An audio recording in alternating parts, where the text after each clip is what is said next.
Um, we don't talk about Cannibal because that one's oh boy. But that one as well as gosh, I just watched it the other night and my brain's forgetting it. Um, I was texting you about it while I was watching it. Oh, what did we watch just recently? Also, I just realized I wasn't totally live, so welcome back Beyond the Grave Media. Josh here. This is the first episode of the GoreCast. That's totally par for the course. Yeah. This is my buddy Fernie. Hey there. Yeah. I don't know if it's going to have the introductions that we did before when it all uploads, but yeah. Anyway. I guess a quick short of the long of it. Yeah, hit him. Yeah, Fernando, cinephile, love movies, originally from California, went to film school, love movies, love yapping about movies, horror movies, and sci-fi horror are kind of my jam. And Stephen King. Hell yeah. Yeah. Yeah, right. So what we thought we would do is just kind of whet everybody's appetites with some Stephen King on physical media. Because we're like, what should we talk about? We want to talk about the effed up movies we've been watching, but you know, what are you gonna do? So yeah. Anyway, man. So you said you went and seen something in the theaters today? What'd you go watch? I went to Smile 2. Okay. Yeah, pretty decent movie.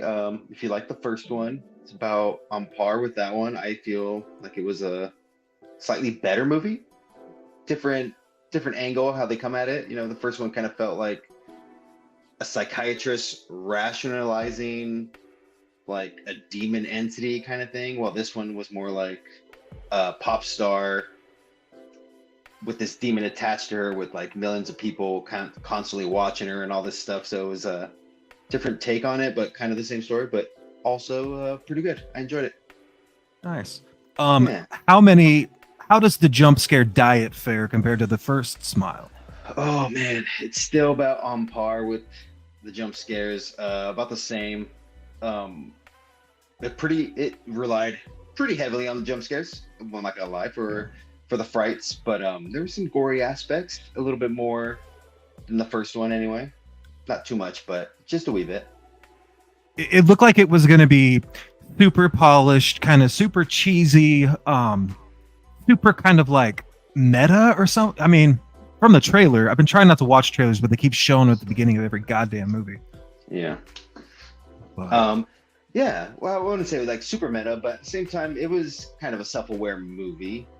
Once it hits a certain point, you kind of have that one character who's just like knows all about it and tells the main character. Obviously, the first one had it as well, and you just go down that rabbit hole, and it's like, okay, but I don't know. Yeah, definitely a bunch of like, oh, I'm talking to somebody, or maybe something's there, and then all of a sudden they turn and there's like a face right there, you know, smiling at them. So it's like that's the jump scare. It's just more like surprised, loud noise from the music, and then creepy face right next to the main character. Gotcha. Yeah. My wife, you know, she hadn't seen it. We watched it tonight, and a couple of times she was like, so this is scarier than you said it's going to be. I was like, I forgot there's some solid scares here and there. Yeah. But it's very harmful, you know, so that can put people off a little bit too. Yeah. Second one's pretty much the same way. Yeah, that aspect is very much there. Yeah, I'm trying to talk her into Terrifier 3, and she was like, what about Smile 2? So I'm like, well, you better watch the first one this weekend first, and then we'll see it. So anyway, dude, moving right along. Let's talk some Stephen King. I'm gonna go first because I got a whole pile here. I think I'm gonna choose one that you don't have in front of you on physical media. This is a Best Buy exclusive. I think this came out last year before. Unfortunately, they stopped all their physical media. This is The Mist. Ooh. This is the kind of Meat Locker edition. I love that Lionsgate slip that they put on there. You want the digital code? I'm just kidding. I already used it. So you got the meat there on sale. You probably already know. Yeah, it's cool that you can get the unrated in black and white, or you can get it like in color. So pretty fun. I think it's got Shit, dude. There's 4 Blu-rays, so that's Cool. a ton of cuts. Yeah, I 3 was gonna cuts say of the movie. I don't think I've seen that uh, Yeah. Blu-ray before. It's pretty heavy. This is one of those really thick slips, Yeah. kind of self-embossed. Pretty fun, but it's one once you know the twist, it's hard. You know, like a lot of Stephen King, he doesn't always nail the ending, but I think that the ending actually works pretty well. Yeah. It's pretty bleak, so props to Frank Darabont. Yeah. You know, Definitely a down ending. Yeah. 100%. But solid story getting there. Yeah. Sweet. Well, what do you got? What's your first pick on your Stephen King physical Where media list? to even start? Well,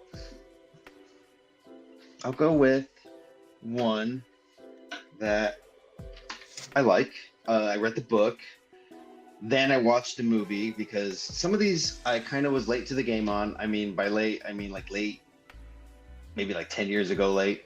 I Okay. wasn't raised on them by any means, but I was like, you know what, I'm gonna start going down the rabbit hole, read some Stephen King books. So I read The Dead Zone, and then I watched The Dead Ooh, Zone, and I have it look here at that on VHS. VHS. Yeah, so I got like a glare on it. Sexy. And of Nah. course, the tragic story of was it Johnny Smith? Yeah.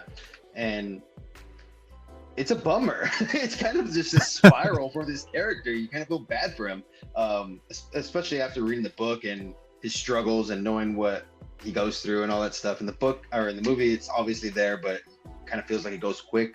But you definitely delve into it a little bit more in the book. And then, of course, Christopher Walken, classic, just 100%. iconic. Martin Sheen as well. Oh, Very worst politician ever. Yeah, well, very relatable politician for these times. Not going to go into that, but Absolutely. but you know what I'm 100%. saying. But yeah, that's my first one is The Dead Zone. Awesome, The- awesome book. The Dead Zone And- always reminds me of TNT and Joe Bob Riggs because it would always be on. And I always got it confused with the dark half before I read the book. And then I was like, oh, this is way different. This is the Scream Factory 4K. Ooh, nice. It looks real damn good. I don't think it has. I don't know. I watched it with just the mono track, and the audio was super good. I wish that they gave us reversible slip art, but Scream Factory for you. Yeah, I love The Dead Zone. David Cronenberg, one of the best, dude. That story is so tragic, man. Love of his life ruined. You're right. Exactly. We've all been there. Right. Yeah. Right. And for me also, I mean, I really like to. I don't know if you read, I say like The Dark Tower and expand on Stephen King lore. Technically, what Johnny Smith gets is like a variation of The Shining. His mental abilities. So I like how that all kind of connects to Stephen King world and his alternate realities that he's built. Yeah. Anyway, sorry. Yeah. I go down. It's definitely a trope with our buddy Steven. Yes. All right. There's going to be some heavy hitters in here, so I'm trying to stay away from those. I have like 20, 25 movies. Some of them are the same. We got the same movies because Stephen King fucking rules. Quite. Let's go something that's pretty trendy right now. We're talking about Tobe Hooper's 1979. My favorite version of Nosferatu, Salem's Lot. Ooh, Dude, nice. this was one of the second or third tapes I ever bought from a Kmart when I moved across the state. I think I was in like 5th or 6th grade. Bought this thing and I didn't realize it was like 3 hours long, 3 hours and 3 minutes. And it doesn't feel like it unless you have it on tape and you have to manually switch the tapes and you're like, oh, this shit's getting long. But David Saul, the best, the vampire effects, the kid in the window. Can we just shit on that new version from Warner Brothers that just came out on Max? I hated that movie. I haven't seen it yet, mostly because you said you didn't like it, and now I'm like holding it back. I'm watching it. But yeah, the original one is a classic. I haven't seen it in quite a while, but it's definitely always worth a rewatch. Yeah, I love this film. Everything about it. Yeah, dude. I got the book in there. I have a ton of Stephen King books on the floor just because I thought we might need them, but Oh that's in the man, yeah. closet. Yeah, Salem's Lot. Return to Salem's Lot, not so much, but this Toby Hooper, fresh off Texas Chainsaw a few years earlier, that is an incredible made-for-TV, scary PG movie. hmm All right, I give you the floor, brother. All right. Well, I'm gonna jump cut to 2003. Um, this was at the time. I've seen a few Stephen King movies, but this was the first one I saw in theaters. And you know what? I know it's not the best movie, nor is it the best book, but it holds a little place in my heart, especially with some of the characters and pretty much an all-star cast in this. You know, Thomas Jane, Timothy Oliphant, freaking Morgan Freeman. Timothy Oliphant. Yeah. With Excellent. Jason Lee as well, and it's of course it's Dreamcatcher. Dream- I did it, you know, at the very end. I did it. Love it. It's cheesy. It's kind of silly. I enjoy it. You know, Alien. Did that send you down the sci-fi horror kind of? Was that one of the films that helped with that? No. I mean, maybe a little bit, but I was already there at that point. It was more like Alien and Aliens, Predator, a little bit of RoboCop. The Thing, yeah, those movies kind of got me there years before. Some of those I had on VHS beforehand, so I saw them like in middle school. But yeah, but this is, you know, it helped. This one definitely helped, especially because it has a bit of an alien vibes. I know the aliens in this are called the Ripley's, or the shit weasels, as you will, when they come out of your ass. But yeah, it's a fun movie. I like it. It's been a while. I gotta actually rewatch it sometime soon. But yeah, It's been a long time. yeah. I first watched that. Yeah, let me Oh, yeah. pop over here. So, God, when did I think I watched that like at a party. 2000, yeah, right when it came out, and I wasn't ready for it. I knew Jason Lee from Mallrats, and Timothy Oliphant was awesome. Is he in Deadwood? He's Yeah. awesome and everything, but Yeah. Morgan Freeman, obviously. It's just like, it's totally Stephen King, where there's like this group of friends and they're bonding and there's beers and problems happen. It's totally Stand By Me with, like, you know, dudes in their 30s going through a bunch of shit. And Yeah. alien thing just caught me off guard. I grew to really like it. At first I was like, I don't know about this movie. I was kind of like down on it, but I mean, I have it now, and I love that movie. But it took a few tries, and it's like, oh, the pace is just a little, you know, a little different. But it's fun. You get you get a little mixture of everything in this movie. You get like also the group of friends, yes, but they all have psychic powers as well, and it's weird variations of psychic powers. Yeah, all from Duddits, and I don't know. Yeah, it's kind of wild, while at the same time, it works. There's a little Losers Club to them, you know. It's fun. Yeah, It's awesome. it's true. All right. Moving along. Let's go with one of the best films. Is this 1976? Brian De Palma. We are talking Carrie. Nice. Sissy Spacek. John Travolta. I got another version here. I got like 4 copies of Carrie. This is the Scream Factory Steelbook. You probably got it over there too. Just watched this the other day. This 4K still looks and sounds so damn good. It's criminal. Carrie, my son's like, why are we watching Crazy Carrie again? Until the mom comes in and he's like, oh yeah, this is a scary movie. And I was like, yeah, like, and then of course the prom scene. But I love Carrie so much, man. I think next to Scarface, like, that is De Palma's film. Oh, So for good. sure. Yeah, I actually watched that with my roommate, I believe, at the end of September, just before October, and oh man, we're right when it gets to that you know, prom night scene. It's one of those moments where it's just like, good for her, you know, getting her revenge. That soundtrack when they're like raising up the bucket of pig's blood, that takes so long in real time. It's probably Yeah. 10 seconds of the movie, but it's like 4 minutes of just tension, man. Yeah. Excellent. And I can never turn it off until she like reaches her hand out of the grave. Spoilers if you haven't seen it, it's only like almost 50 years old. But Right. man, so good, dude. Oh yeah. Oh, definitely. Yeah, it still holds up too. I mean, I'm still scared of it. Like the mom and just her mindset, and it's just like people are really like that, and that's scary within itself. You know? Yeah, dude, I know people like that. We both know people like that. It's crazy. Yeah. Yeah. All right, man, what you got? What do I got? Well, you know what? Don't you do it. What? Don't you do it. I don't know what you're doing. Yeah, I was like, I'm about to do it. I got to talk about it because it is probably, it varies depending on, time of year, all that fun stuff. But if my favorite movie, if not my second favorite movie of all time, next to Jaws, just, again, another Morgan Freeman movie, Tim Robbins, Shawshank Redemption. Or if, yeah, exactly. Or if you read the book, read it, Hayworth and The Shawshank Redemption. So good. Just, I remember the first time I saw it. I didn't see it in theaters, unfortunately, but the first time I saw it, I did not think I was going to like it. Didn't know what I was getting myself into. Just like, oh, what a prison movie, whatever. Please. Boring. Yeah, whatever. What can happen?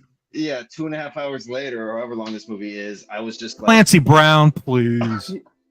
Jaw on the floor, on the verge of tears, watching freaking Red walk up to Andy Dufresne on the beaches of Mexico. I was just like, oh God, they made it. They're together. Yes. Like, oh man, I just, even right now thinking about it, I'm getting a little choked up. It's just hands down fantastic story across the board. Frank Darabont adapted it brilliantly. Expanded on some stuff, changed a little bit here and there from the short story, but either way, it's a solid pick, or a solid movie across the board. Just no doubt.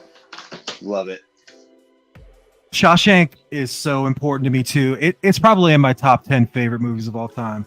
But Fernie knows my little brother, and his current girlfriend now, I grew up with her, and there was this long period where like my band would practice at her house, and they had this giant dungeon and this huge TV, and they had a lot of Christian films back in the day. So we could watch like Gladiator, The Warrior, and they had The Shawshank Redemption. And I was always like, I don't want to watch. That sounds horrible. I don't want to see that. And because it just sounded so boring. And then they put it on and everybody was silent. Like that movie scarred me. It was so good, man. I watch it every other month. I love that movie so damn much, dude. Yeah.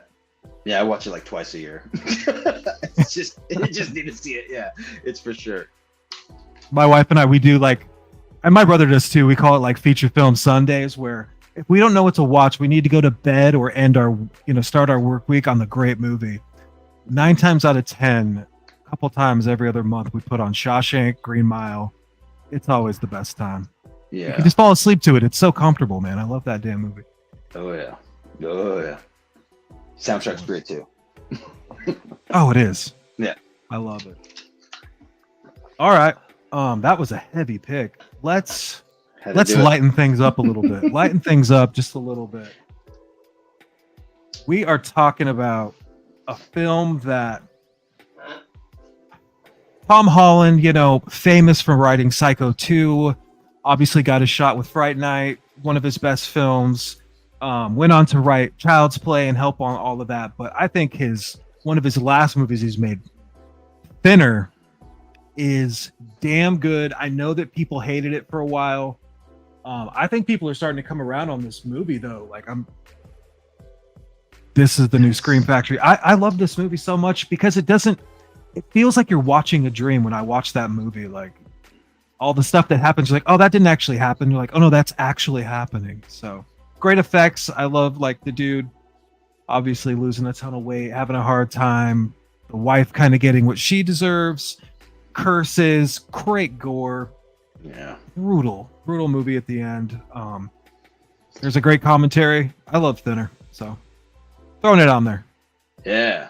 It's been a while since I've seen it, but God, I'm trying to remember when I saw it. I know I was at my grandma's house when I saw it, but I don't remember who I was with. Probably cousins or something. Do remember enjoying it quite a bit. But that was probably like the last time I saw it was like when it first came on to home video. Yeah, it's 96. I remember this was the first time I seen that Republic logo on the VCR, and I was like, Republic, that's kind of a cool looking logo. And then the movie went on to just, I don't know, I just thought it was cool. It's very cheesy, but I kind of like that about it. So Yeah. Bit of cheese for sure. Yeah. Yeah, cheese it up. Yeah. All right, man. Is it my turn to cheese it up? You cheese it up, dude. What do you got? All right, let's see here. What We got do time. Yeah, we got time here. I will bring out. Gotta do it. I gotta give some props to one of the masters of horror, John Carpenter, for Christine. God. Christine was one of the ones I came to late in the game. Again, probably about like 10 years ago or so. That's how late it was. But gosh, I think what sold me best, I mean, the movie already sold me, but the thing that got me just like, I think I love this movie was when the main character, I forget his name, goes up to his destroyed car and says, "Show me," and then it just starts rebuilding itself. It's like, whoa. You know what I mean? It's like, oh, baby. Just a classic scene right there. And just, you know, kind of his descent, I don't want to say into madness, but, you know, from being zero to being the bully and just murdering people, essentially, you know, or through the car, I guess, but becoming that person who just everybody hates.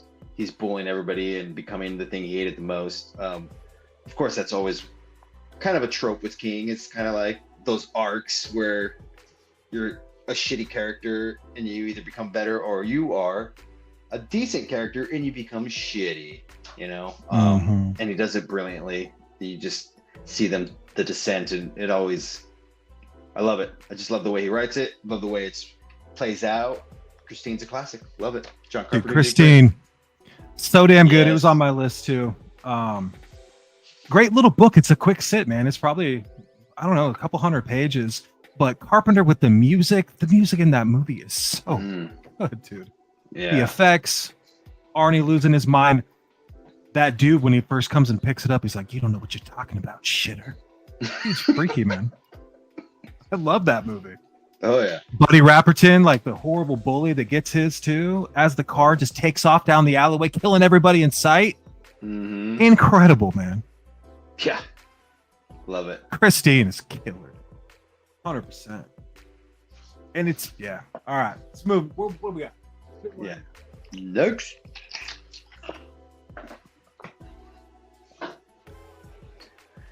Another heavy alert.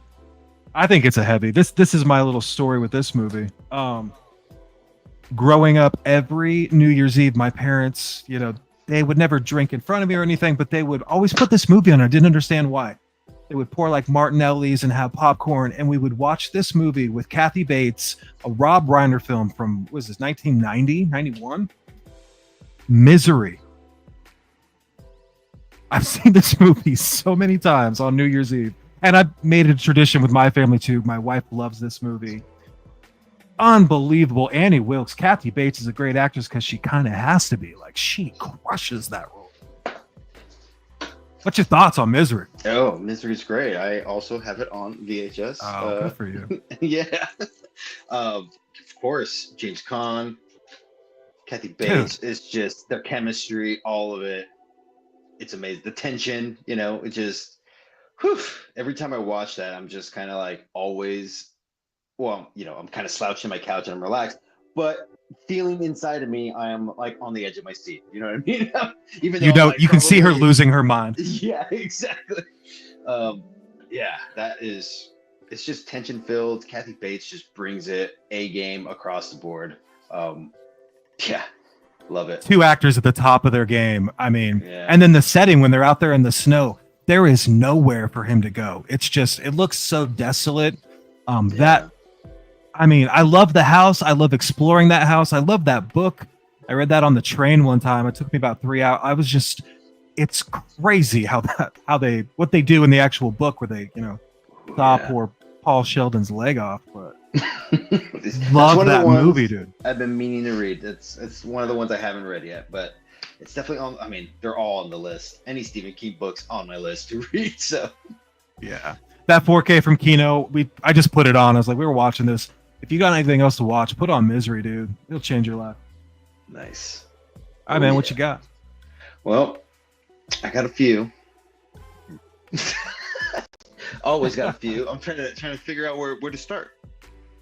I guess. All right, before I go to a personal one, I'm going to kind of a heavy hitter. TV movie. Ooh, Two tapes. how long is it? Yeah. Two tapes? Two tapes. SLP? Yeah. He's gonna do it. Crazy son of a bitch is doing it. I'm gonna do it. Oh, well, which one am I gonna do? It's definitely The Stand. Ooh. The Stand is such an epic tale. I love it. Read the book.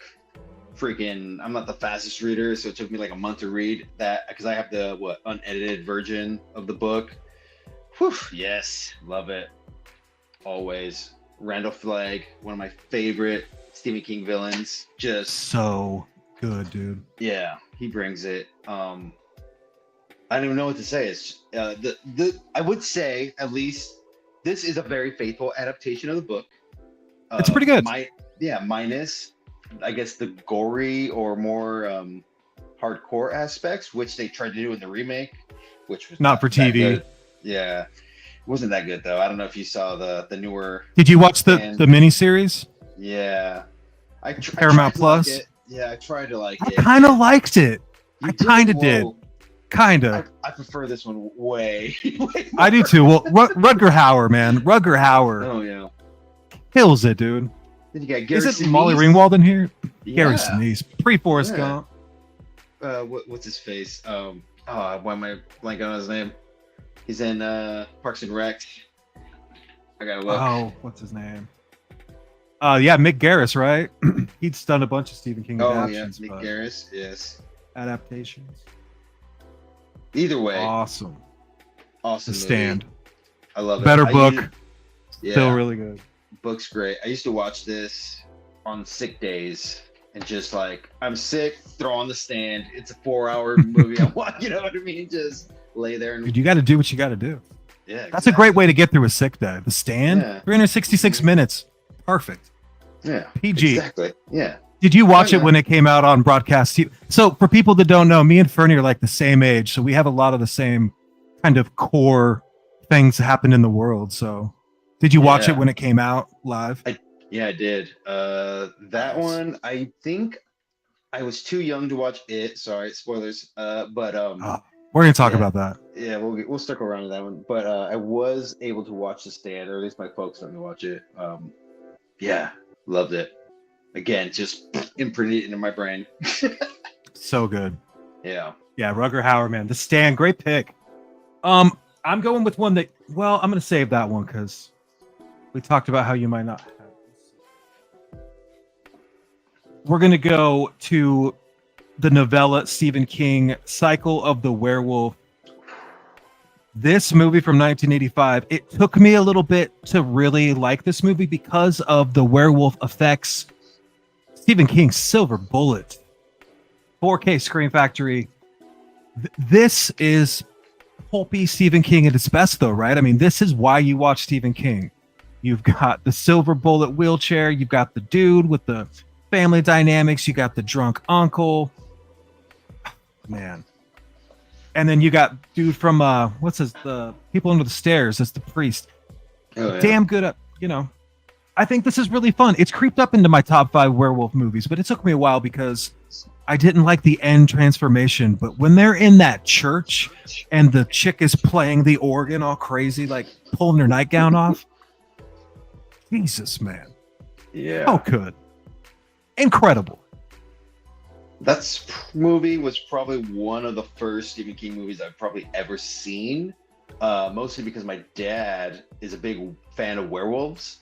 So he loves The Wolfman. American Werewolf in London was another one that I saw early because he loved werewolves. So, and that one, again, he kind of just was like, this movie's so good. It's kind of the same thing until the ending, until you actually see the wolf. But don't worry about what it looks like. And I was like, okay. As a kid, I didn't. So you had a heads up. Yeah. But Oh, at the that's same awesome. time, I didn't really understand it until you get a little older, and then you start really watching, like, say, An American Werewolf in London, and see that werewolf transformation scene. You're like, oh yeah, that's how it's done. Or even The Howling, just four Oh, years yeah. earlier. Yeah. I mean, Rick Baker, Rob Bottin, they did not work on Silver Bullet. Right. Yeah. But the family dynamic, I think there's a lot of fun in there. There's a lot of like fake out dream sequences that it puts it over. I think this is, it looks great. That Scream that was a Freudian. Scream Factory 4K, incredible. Yeah. What you got, Fernie? Well, all right. Now I'm going for a personal one. Mostly because this movie, I'm trying to remember what year it actually came out, was probably, in my life, before I was even born, 1982, is when it came out. So I'm sure the VHS was probably, again, in my life, before I was born in 85. My uncle was a huge horror fan, and he died when I was very young, probably like 5 or so. And he left all of his VHS and Laserdisc movies to me. And I didn't know what I had until I was in 8th grade. And my dad kind of just was like, all right, you can start watching some of these horror movies. And then he told me where they came from. And my brain just kind of exploded because I didn't realize my uncle loved horror movies. But the movie I'm talking about is Creepshow. Oh, man. And sorry about your uncle. That's a great story, man. Yeah. This movie was one of the first ones I watched. The original Halloween and The Evil Dead, all on VHS in 8th grade. I was just like pumping them in. My brain. What a lineup, dude. Yeah, expanded on The Evil Dead. Yeah, horror movie lore. Because at that point, again, I was mostly watching kind of like sci-fi stuff, sci-fi horror. Right. But yeah, so once I got into Creepshow, I was like, zombies, you get it all in this, weird ghouls in a box underneath the stairs. Yeah. And right. I remember some of the visual effects was tripping me out when I saw it in 8th grade. I was just kind of like, how the heck did they pull that off? That's part of the reason why I got into film, is watching horror movies. Oh, nice, dude. Trying to wrap my brain around, how they did the visual effects. Uncle Tom Savini, right? Oh, yeah. He did all the effects? Yeah. I believe so, yeah. Definitely. Awesome Creepshow story. I've got it here on VHS too. My VHS is not even as close to as cool. I have it tattooed right here. I'm going to do a Creepshow, another from part 2. Creepshow changed my horror life when I watched that, man. The first time I think I seen Stephen King like do anything acting wise, I think I watched that in like 5th grade, and it was so impressive. Like all the stories, it just kind of keeps going. This character arc, awesome effects, the comic stuff. I got a Creepshow pillow in there. I got blankets, water bottles at work. I'm so obsessed with Creepshow. So glad your story's awesome, dude. Heck yeah. So cool. We're big Creepshow fans. Super cool. Well, since we're right here, I'm going to go ahead and take my turn. We're going to talk about Creepshow 2. That's what's up. I think this isn't the better cover, but that cover used to freak me out at American Video when I would walk through the halls, man. This is a nice little 3-piece anthology with a cool little wraparound story where you get Tom Savini playing the creep, which is cool. I think it's got better comic work because you actually get kind of like live motion comic or whatever. Does that sound right? Animation? Yeah. I don't know. But the raft changed my life, dude.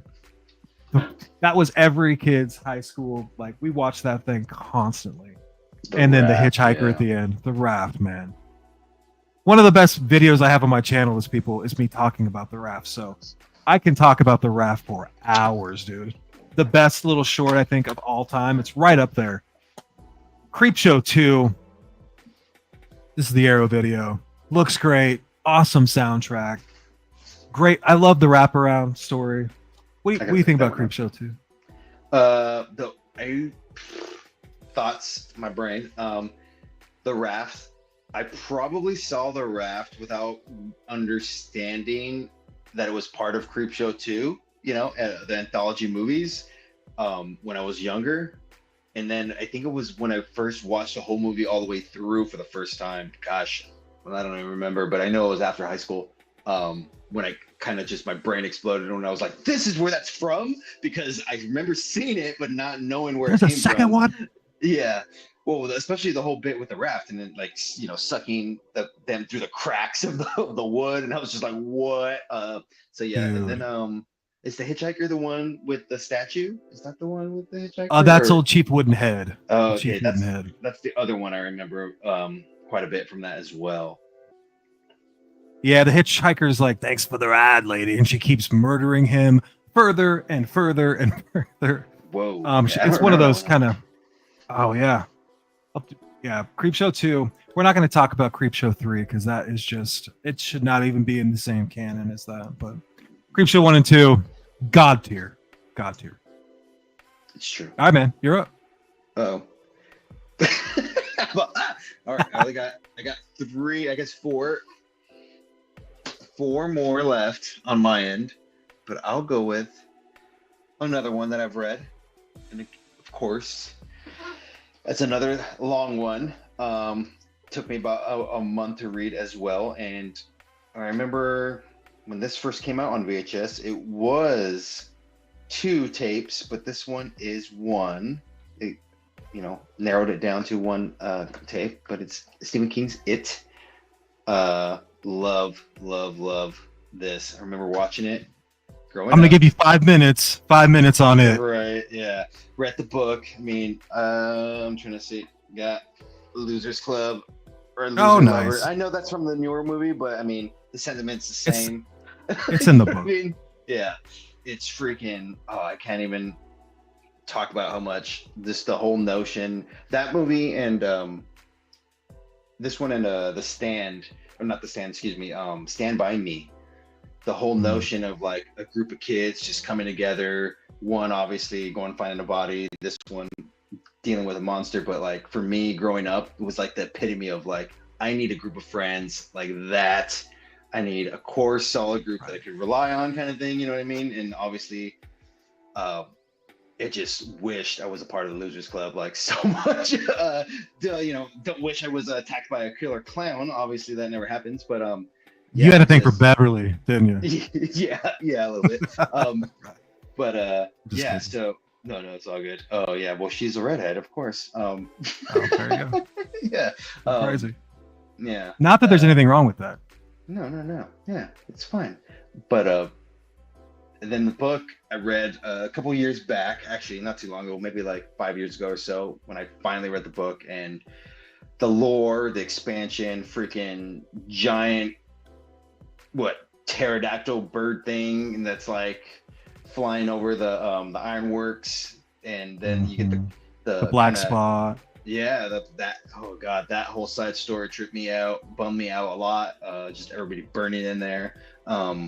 Of course, you get the little cameo of that kid who's getting eaten by the creature from the Black Lagoon, and he's like, as he's dying. Oh, that one's awesome. Yeah, he's trying to feel for the zipper in the back, and he's just like dying. It's like, this is real, and it's like, oh my god, yeah. Patrick Hockstetter's death, like that is crazy. Patrick Hockstetter. With the fridge. Yeah, his whole character's not even in this one, but no. Yeah, when you read his character, it's just like, man, he's a little more twisted than Henry Bowers. You know what I mean? It's like he's the real boy. Yeah, exactly. But then of course, Henry Bowers. Speaking of Henry Bowers, just the epitome of bully, teenage evil. Like, you know what I mean? You just really hate Henry Bowers across the board. He's a 1-star Yelp review. 1 star on Yelp. 100%.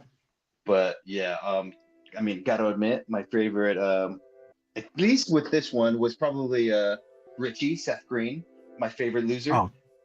But in the newer one, it became Eddie. He Spaghetti. Eddie Spaghetti's. Don't call him that, by the way. But you don't like that. Yeah, he doesn't like that. But yeah, he became my favorite, at least in the newer ones. But in the original one, it was Seth Green. It was Richie. Thought he was hilarious. Yeah. Anyway, Beep beep, Richie. Yeah, beep beep. he was Yeah. awesome. Oh my God. I'll pass it to you. I don't even know what I can keep going. I can keep talking. No, so I'll shut up. I have a good 5 minutes on it. We both care about this movie a lot. So I have an emotional take, and then I have like the real take. So I'm probably not going to hit the emotional one too much because it makes me really sad. But I used to go to my grandma Joni's house, and it was like on Sundays. I think that's when it premiered. I remember it like I had to go and like, get pizza ready for the family, and then we weren't supposed to stay up to watch it. It was a 2-week event, or maybe it's a 2-night. I forget. I was so young, but it came on, and they let me like sit between the couch for the first night. Scared me half to death, man. And then when I finally got the book, I think I was in like 4th or 5th grade, and that is way too heavy of a book for a kid that age. But it changed my life, man. And I ended up losing it to an ex-girlfriend. And then, I used to have the double tape too, but it's just easier to pack around this SLP one. That's nerd for the 2-tape is SP, right? Slow play. Super long plays the double or the single tape. And so then anyway, I read the book, and I used to rent this movie constantly, like once a month from the little video store by my house. Eventually I just bought it from them because they were going out of business. So then, when I realized that the new movies are going to come out, my wife had my son 7 years ago, and I was like, I'm going to reread it. Like I need like something. I don't know why. I was just like another coming of age moment in my life. I would think I was like 33 or 34. And so I bought the book, and I read it in like probably about a month. When my son would be sleeping, like in the middle of the night, I would read it on the night shift with my kid. And so then, I love it so much. Like I love everything about it. My best friend, his mom had passed away, and so that book was really important to him. And so when he had his first kid, I passed that book on to him for him to read.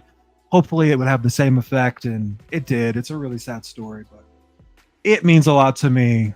I have so many versions of it. I love it so damn much.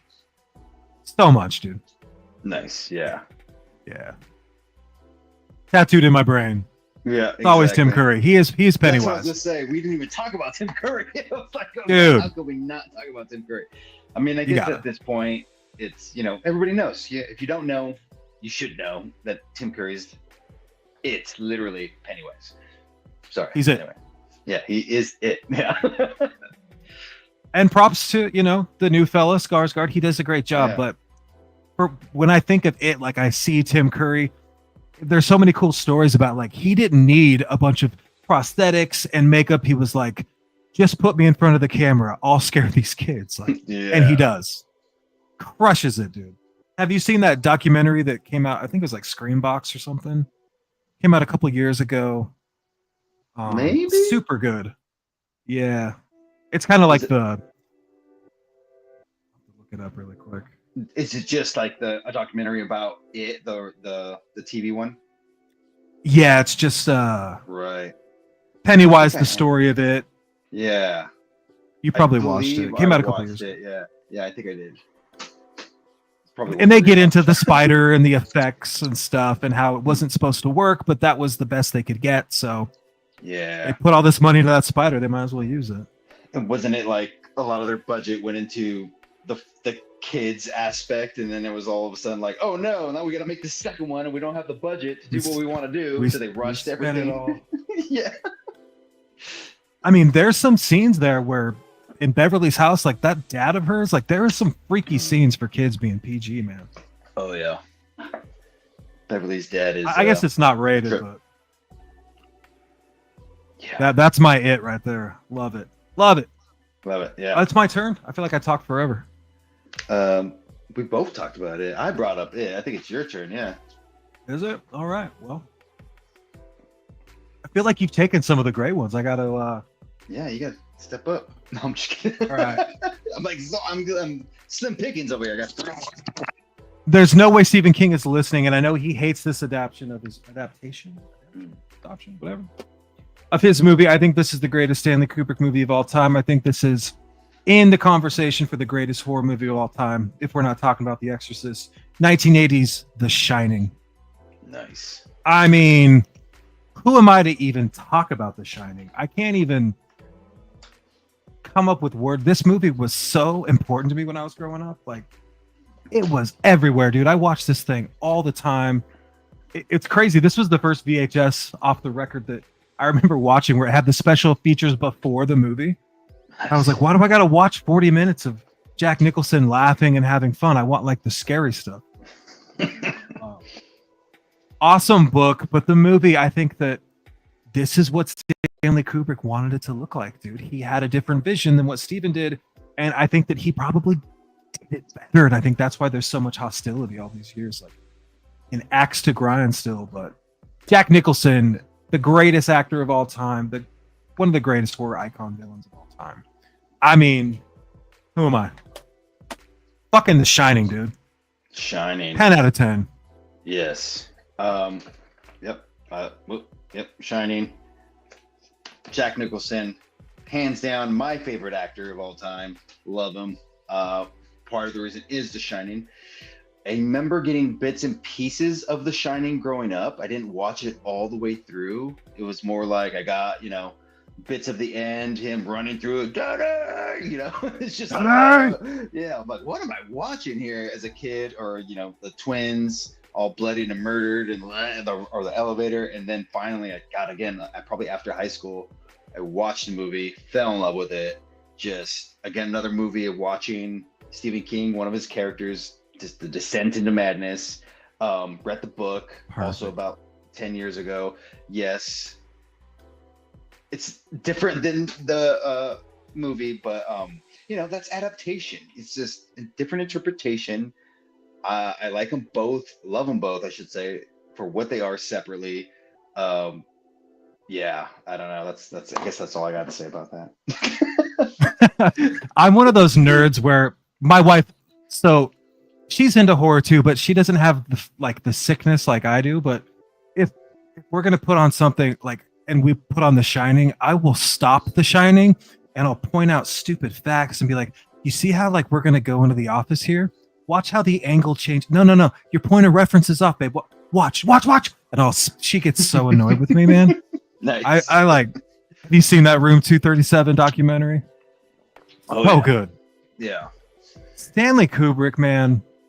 The chick in the bathtub. The bear scene, the soda, all that. There's so many scenes in this movie when he's just walking down the hallway. I can't even. Perfect film. Yeah. Perfect. Yeah, I love it. I can't touch it.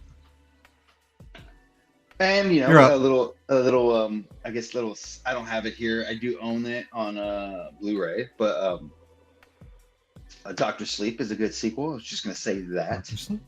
And anyway. But let's see here, because I mostly have. So are you buying this Kool-Aid with these people saying that Doctor Sleep is better than the fucking Shining? You been hearing this shit? I have never heard that. Who's been saying that? Wrong. People that are wrong on YouTube. People that are incorrect. Yeah. Okay. People that are maybe 10 years younger or 20 years. I think it's a millennial. I mean, we're kind of in that age group, but. Right. Doctor Sleep is a great movie on its own, and I know that Stephen King backs it, but it is not better than The Shining. Shut the hell up. That is not the same thing. Yeah. Great movie, though. Yeah. I think, because I read the book as well for Doctor Sleep, and I think the movie was a better adaptation than what's in the book, especially with how the original Shining ends. I mean, you've read it, right? I'm sure. Oh, yeah. Okay, you know how I almost said the apartment, the hotel explodes. So in Doctor Sleep, they go to this park where the original hotel used to stand, but the ghosts are still there, and it's just wait, it's not the hotel, it's just a park. Kind of works. Yeah. But I like the adaptation where it's just okay, it's just this abandoned old hotel now. So he kind of merges Kubrick with Stephen King's, and I don't know. I enjoyed it for what it was, but Danny's got to yeah. There's no way it's better than The Shining. Yeah, it's cool to see how Danny has to kind of get over his alcoholism and muster up the strength to even go back there. His story, but it's got Mike Flanagan directing it, and he's the best thing working right now. So, I mean, that's a great film, and the director's cut's 3 hours, and it's great. that it's not a masterpiece. But it's, I love it. It's just not the same. No, it's true. Good book. Not The Shining. Yeah. I agree. I concur. Let's see here. Okay. Well, I think I only got 2 more. At least here with me. I ain't mad at you. Yeah. I don't want to take any more of the good ones from you, and I feel like the last 2 are pretty good ones. Dude, we've already covered it and The Shining, so you got it. Yeah, but there's one we haven't covered that's a pretty big one. Anyway, so I'll leave that one for last and see if you get around to it before I do. But this one was another one. I think I was like aware that it was Stephen King. Well, simultaneously, I forgot that it was by Stephen King. So I know when it came out, I didn't like rush out to watch it by any means. And then like it was years later when somebody told me it was a Stephen King movie. And I was like, what? And then I immediately had to watch it, fell in love with it. Stars Tom Hanks, freaking Oh Green my Mile. gosh. Just so good. Is that Frank Darabont too? Yes, also Frank Darabont. Man. Michael Clark He's Duncan. the best. It breaks my heart, man. Yeah, and then I forget the name of the guard, but just that bully guard, that complete jackass the entire Percy. movie. Yeah. Percy. He's one of those characters that you just instantly hate, and you hate him and it never goes away. You know what I mean? It's one of those movies where his comeuppance comes. Yeah. He's one of those characters where it's just kind of like, I can't wait for him to die, but he doesn't die. But and it's a tearjerker because the guy you don't want to die dies, and it's a bummer. And he's such a wholehearted character. Michael Clark Duncan's character, I forget that guy's name too. It's been a while since I've actually seen this movie. Coffey. John Coffey. Yeah, John. Big John.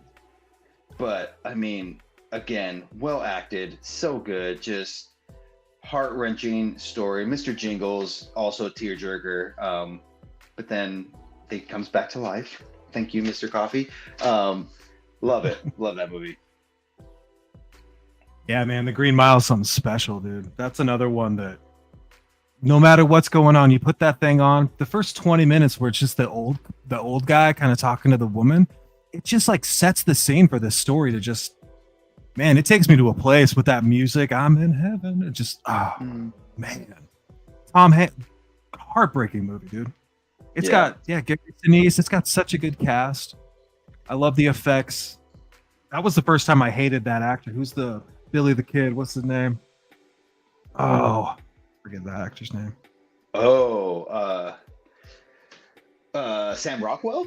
Isn't he? Sam Rockwell. Yeah. Yeah, he's the bad dude.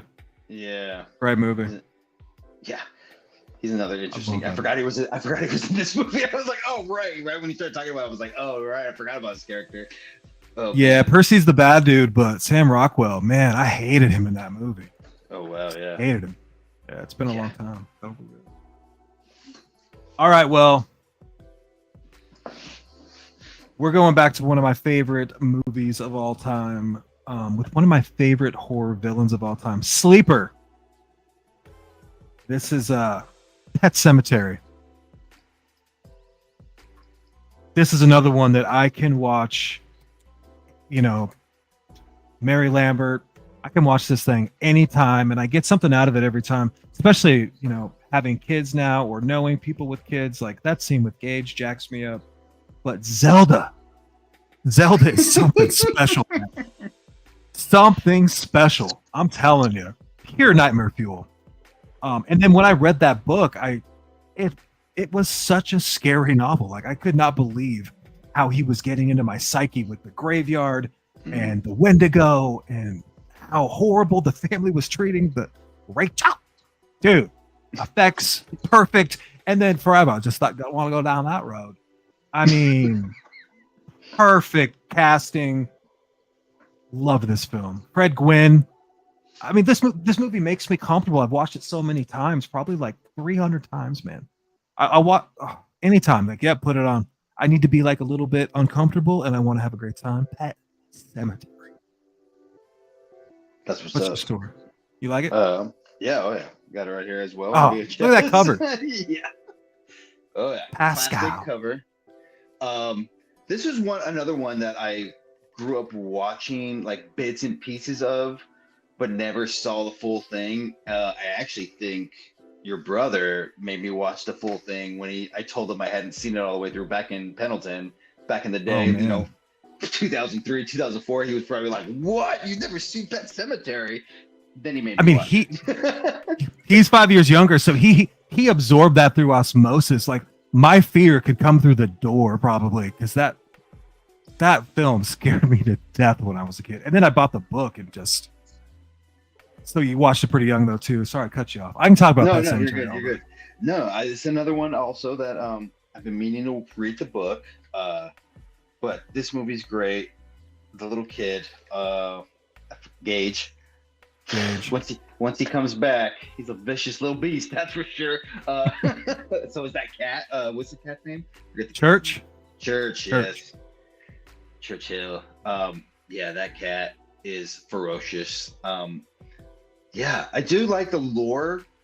I know, again, I haven't read the books, but I like the notion of just a like Indian burial ground and how you see it, at least how it's portrayed in the movie. It's like on top of this like cliff thing and Mac burial ground. Yeah, all the landscape around it. It's just dark and cloudy, and it's just like they're in the same area, right? Like how far is the hike away? Alone.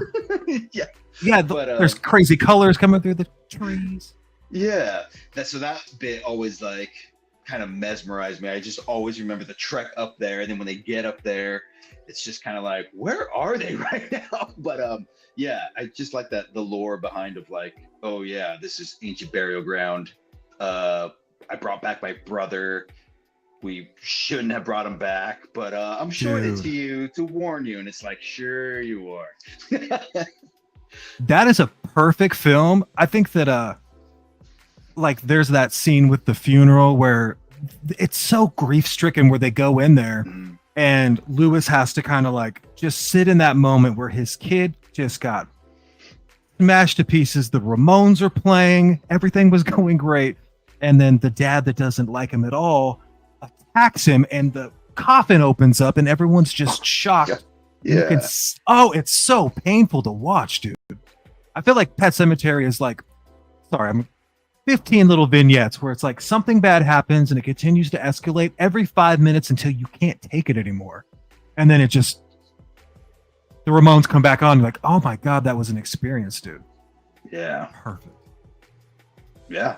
I love that movie as well. I feel like a handful of them I was kind of like born with, or I shouldn't say born with, raised watching it, The Stand, a little bit of obviously Rose Red, but I don't have Rose Red. I don't know why I've seen it so many times that I'm like, I'll come around and get it. But I see Rose Red everywhere. Maybe it's like one of those, dime a dozen ones where it's like, oh, I'll get around to collecting that one because I see it so often. But yeah, it was everywhere in the 2000s, right? Like it was everywhere. Yeah. I've got it on DVD, but it needs a better version because that's one that I think that could be. Give that to Mike Flanagan. That would be an awesome little mini series, kind of like Haunting a Hill House. That would be great. Yeah. Stand By Me was another, I should say, like honorable mention. I grew up watching that. I have it on VHS. It's just not up here. 10 out of 10. Stuff. Yeah, 10 out of 10. Hands down, love that movie. Another one I grew up kind of watching was Storm of the Century. I watched that as it was coming out on TV. Incredible, another dude. Good one. Yeah. That is another sick day movie where I would just watch that for 4 hours, curled up on the couch. Like this miniseries is freaky, dude. Yeah. Born in Sin, come on in. So good. Love it, dude. Yeah. God damn, I love that movie. But yeah, that's all I got up here. I mean, there's obviously plenty of other movies Stephen King movies we can yap about. I've got, I brought Firestarter to the party. Nice. This is a film that feels like John Carpenter should have made it. There's a story behind all of that. I brought Cujo to the party. I've got it on 4K too, and then I don't know. Up here. Oh, I brought Cat's Eye. I really like this this UK color, UK 4K release, but Cat's Eye's pretty fun. I didn't really actually watch this though until like the mid '90s because I always thought it was just going to be some cheesy Drew Barrymore movie. Like the cover didn't look that cool, and I was like, "There's a troll in Cat's Eye. What's going on with this film?" But that story, Quitters Inc., is in one of my favorite books. I think it's called Night Shift. It's got Quitters Inc. is one of my favorite little Stephen King shorts next to The Boogeyman. Incredible. Cat's Eye's great. I was just late to the party. Yeah. Something came to mind and I completely forgot about it. You showed me Cat's Eye and my brain just went, oh, Cat's Eye. I forgot what I was going to talk about. I don't remember. Maybe it'll come around to me. But yeah, there's just so many good. For me, I wish they would make a proper Dark Tower 7 movie. Yeah. Instead of that crappy Dark Tower that they released. We really deserve it. Yeah, that movie was rough. That was not good. And I wanted to like it so bad. It was just like, I love the Dark Tower. Dark Tower is freaking an epic Stephen King story. Oh, dude. Yeah. You know what I forgot to bring out here was Needful Things. Ooh, Needful that Things, is another that I just... Ed Harris, Bonnie Bedelia, Max von Sydow from The Exorcist. That movie is so good. That little Kino 4K looks incredible. It's got the unrated. It's got the TV cut. So good, man. I love that one. And then I forgot to bring At Pupil out here. Have you seen At Pupil? I actually have not seen At Pupil. Oh, you got to watch that one. Yeah. Brad Renfro. It's got Gandalf, you know? Yeah, Ian McKellen. Yeah. I believe it's in different seasons. Okay. With The Body and Rita Hayworth. Oh, yeah. Yeah, At Pupil, you'd like it. Jason Schwimmer from Friends, is that the right dude? He's in that too. Nice, okay. Yeah. At Pupil's great. Brutal movie. Right. I mean, yeah. I'm aware of what it is about, just never seen it. Check that one out. 1408, you a fan of that one? 1408, yeah. I actually just recently, God, I'm trying to remember when I watched it, but I rewatched it. Not during October, but a couple months back. Yeah, I like that one as well. Super good. What's his face? John Cusack. Dude, he's so good in that. Yeah. Sam Jackson. Sammy J. That's my favorite Stephen King short story. I'm going to say that like 10 times. 1408 from Everything's Eventual. I love that story. Freaks me out so bad. I like to listen to it on Audible when I just need a scare. I'll just put it on like 0.09 speed so that Stephen King reading it slows down. It gets into my bones, dude. Ooh, okay. If you have Spotify, you can listen to him read his own story. And it's like maybe 90 minutes, but if you slow it down, you might get 100 minutes of Stephen King. It's the best. Yeah. As I say, another honorable mention, and it's another one I just recently watched, maybe a couple years back. And it was the one that I said I forgot, The Dark Half. I haven't. Oh, good.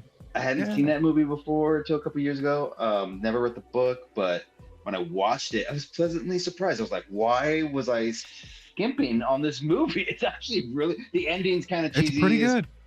The birds CGI or whatever visual effects doesn't hold up, but doesn't mean that everything up to that point wasn't good.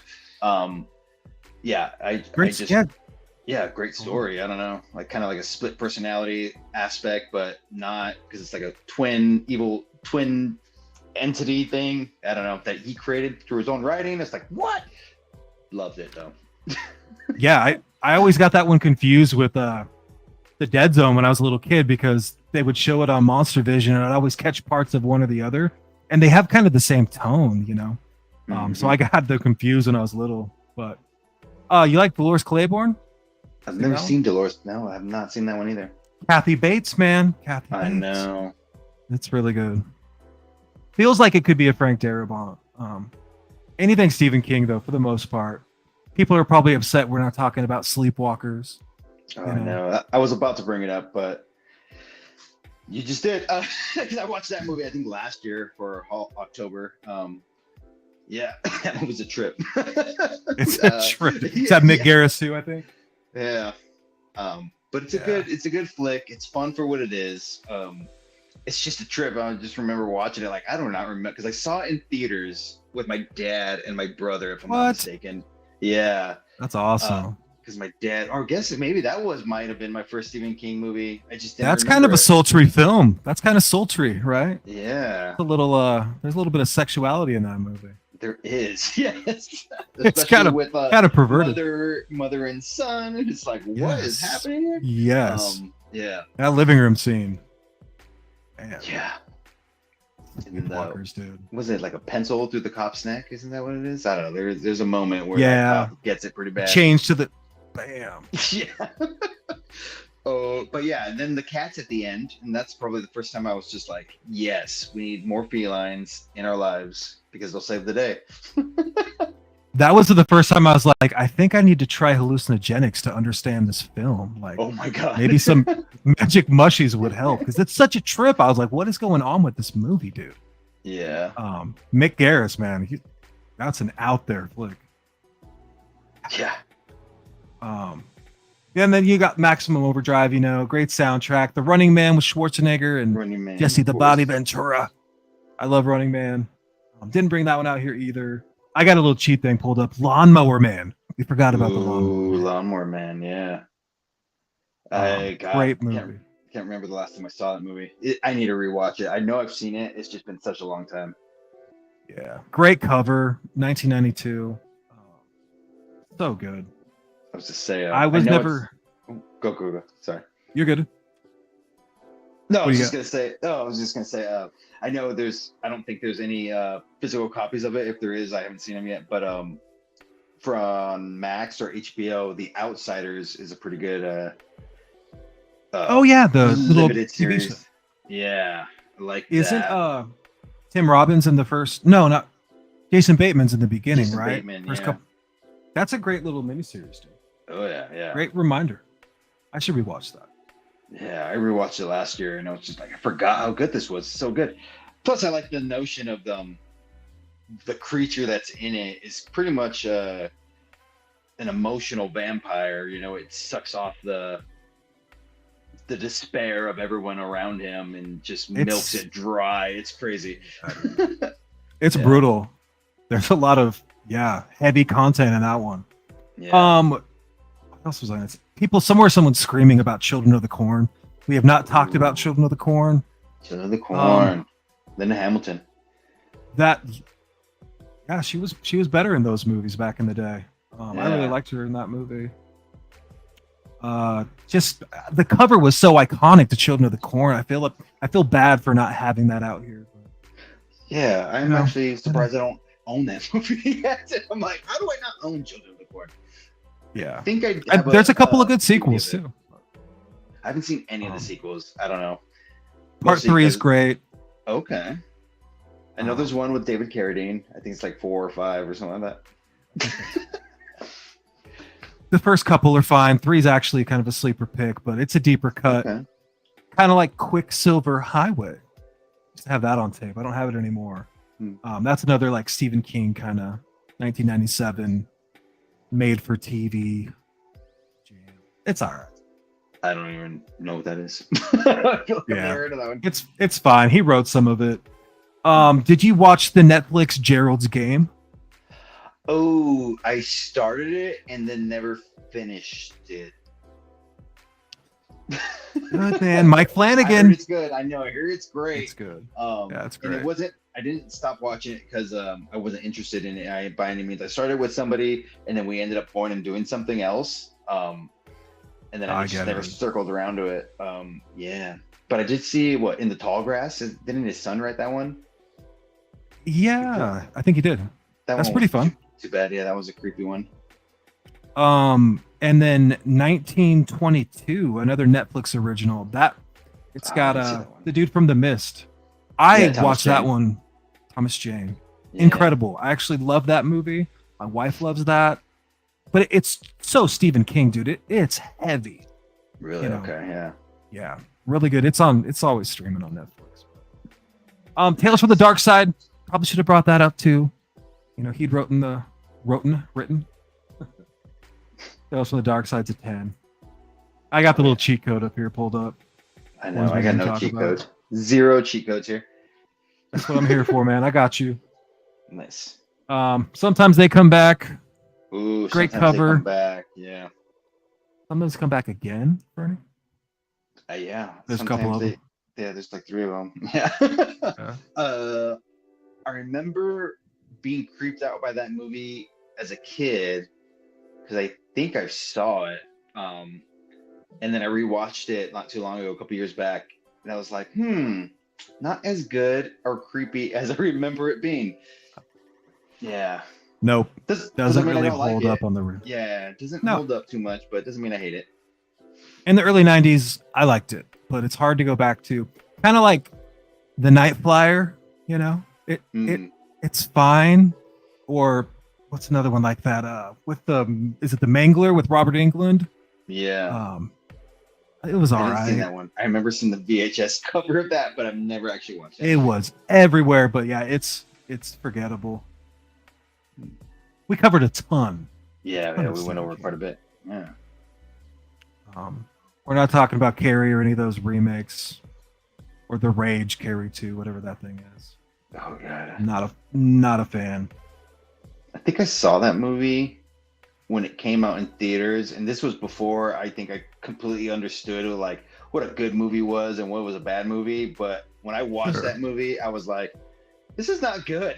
That movie and Batman and Robin, I think, were like the movies that clicked in my brain, was like, this is not that good, like, at all. So, have you ever been the guy in the movie theater that like decides to get up and leave and go complain to management? No, I've never been that guy. No. But even when you watch a shitty movie, like I've seen people go up to, I'm just trying to get a popcorn and a pale ale, man, and the people are like, the movie's disgusting or the timing's wrong, it's too loud. If you're complaining about the movie, just don't go to the movies. Like, that's the whole point. It's an experience. You ruin it for the rest of us. Stay home. Yeah. No. I think the only time I ever graciously bowed out of a movie was in high school because I got sick with food poisoning. So that's here a I am. Horrible time. Yeah. Oh god, I'm trying to remember the movie. I was with my girlfriend at the time, and we went and saw Soul Survivors. And you didn't miss much, dude. Yeah, no, exactly. Because I remember watching it and kind of having one of those moments where I was like, this is not that good. And then I got sick, like, I don't know, half hour into the movie. I was in the bathroom for like 20 minutes, sweating bullets, food poisoning. So it was coming out of both ends. I don't need to go too much into it. But then I remember going back to my girlfriend. She was just like, what took you so long? And I was like, I am not feeling good. And I just laid on the seats, put my head on her lap, and fell asleep. People are like, do you want to watch Soul Survivors? Like, absolutely not. No, never. Shit. Yeah, I will not. Oh, there's a part 2. I'm good. The sequel. Yeah. Right. I'll stay. Yeah, I was watching a movie went to see something, and someone like came out and they complained about it being too loud, and I could hear like maybe Wolverine, Deadpool coming through my movie because we went to watch Longlegs, and Longlegs is kind of quiet for part of it. So I'm not going to get up and go complain to management. Just fuck off, That's funny. During Smile 2, I heard in the theater next to us freaking Art's horn going off from Terrifier 3. I was just like, am I hearing like a horn going off? And then I realized, I was like, oh, that's Terrifier 3 next door. Okay. Yeah.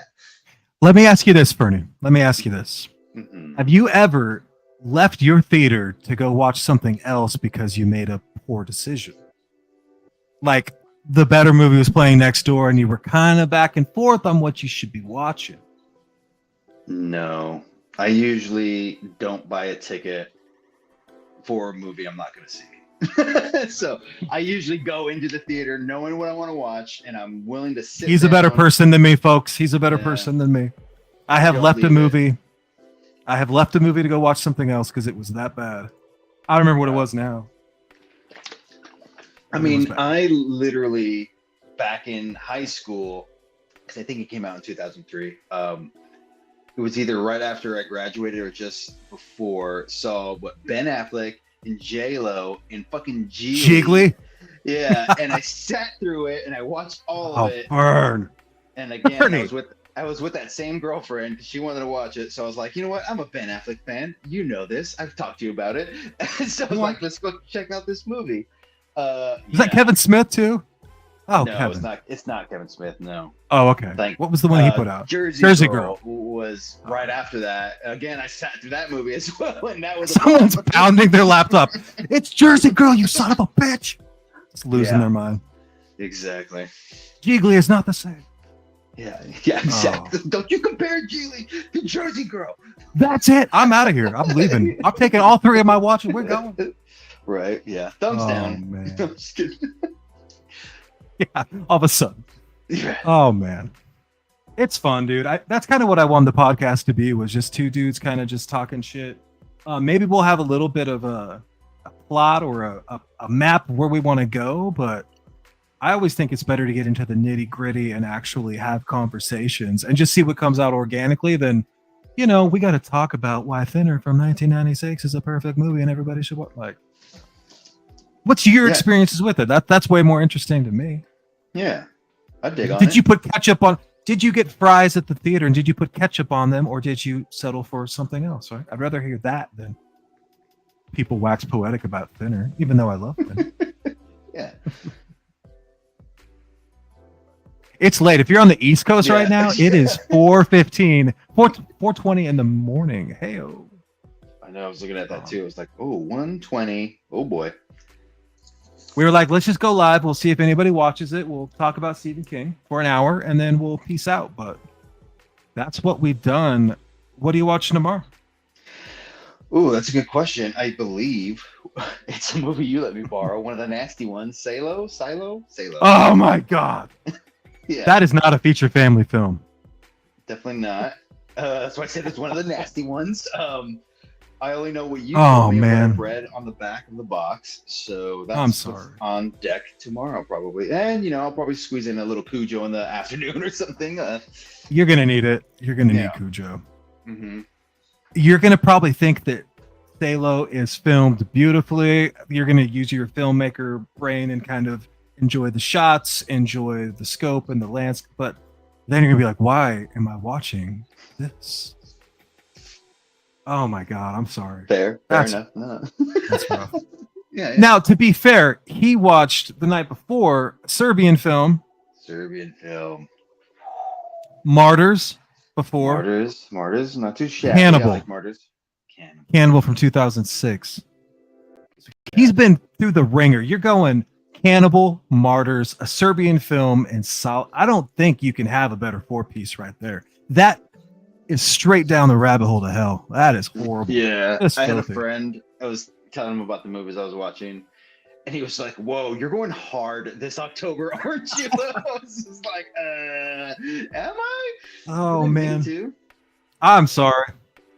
So I went on that last live stream this week, and some of the movies I was talking about, I was like, I don't think people like these kind of movies. But I got the dark recesses of your mind. I want to see what's in there sometimes, and once you go hard, you just kind of like, oh yeah, it's not so bad. You get used to it.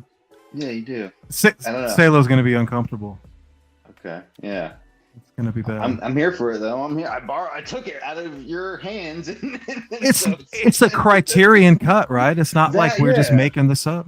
Yeah, it's Criterion, so it has to be good, right? They don't put shitty movies in Criterion. It's a masterpiece. No, it's not. It's a masterpiece.